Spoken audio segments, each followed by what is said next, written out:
కొందరికి తెల్లవారుజామున వచ్చే కలలు నిజమవుతాయి అంటారు. అసలు దీని వెనుక ఉన్న అసలు రహస్యం ఏంటి?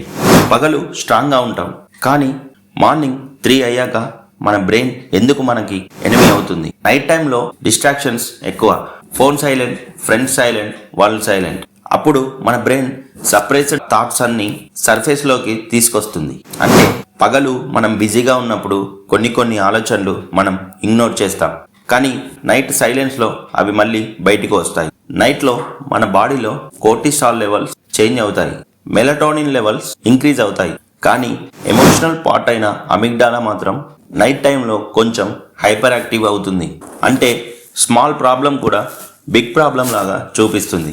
ఇలా జరగడం వల్ల మన మార్నింగ్ టైం అలా జరుగుతుంది. ఆ టైంలో మన మైండ్ ఫిల్టర్ లేకుండా రియల్ ఫీలింగ్స్ చూపిస్తుంది. పగలు లాజిక్ డామినేట్ చేస్తుంది, నైట్లో ఎమోషన్స్ డామినేట్ చేస్తాయి. అందుకే మార్నింగ్ టైంలో వచ్చే ఆలోచనలన్నీ నిజం కాదు, అది మన బ్రెయిన్ ఆడే ఒక ఆట.